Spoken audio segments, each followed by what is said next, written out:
In this lesson, you will learn how to use select statements order by clause to sort retrieved data as needed.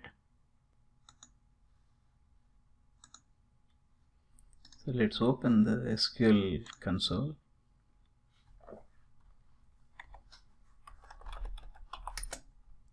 Select distinct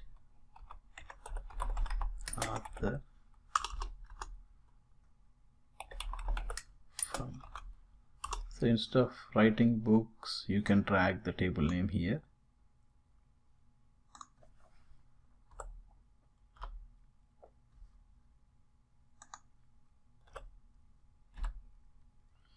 Okay, we used the same example in earlier session. So select distinct author from T4H. So we are identifying unique authors in our books table, and we got total 9 authors and 1 null value. That is fine, but this list is not looking good. So if we want to sort this data, then there is a keyword called order by author.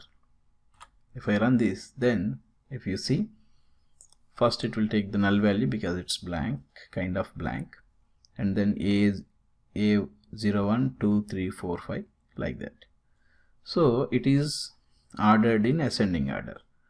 But if I don't want in ascending order, then the default is ascending. If you want to mention in descending, then mention DESC keyword. Then A987 last null value will be the last one. So that's how the distinct value works. So let's add one more column. So let me remove this distinct author, then MRP from T4H books, order by author, descending order, same. So order is in descending order. Okay, let me remove this descending also. So we have authors in ascending order, but MRPs are not in any, like those are random. So if I want to add MRP as well for sorting, so just separated with comma MRP.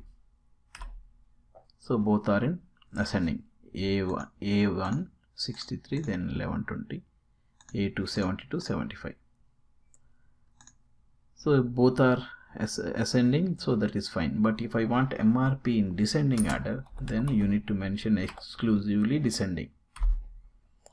Then A1 with higher value first, then lower value, A2 higher, lower, like that. So if all needs to be in ascending, then it's okay to mention one by one with comma separation. But if you want to mention, if you want everything in descending order, then you need to mention descending after each column. Okay, so now we have author, MRP in the select list, and we mentioned the order by with that select list. But instead of mentioning author, you can simply mention 1 and then 2,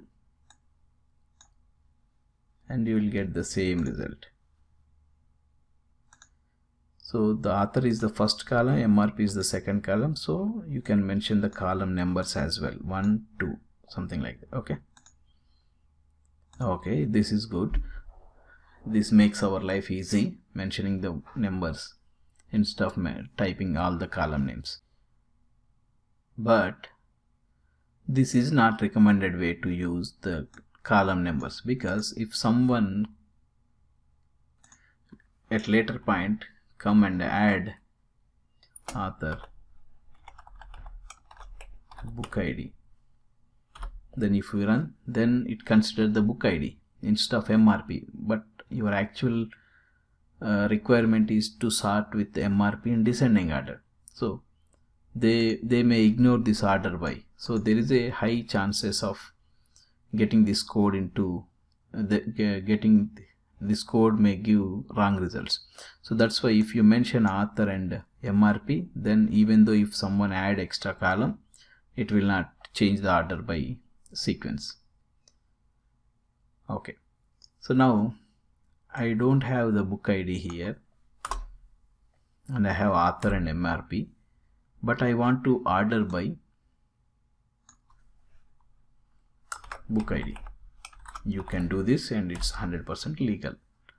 So it's not mandatory to sort the result based on the selected columns only. You can sort based on the columns which are not selected as part of your select statement.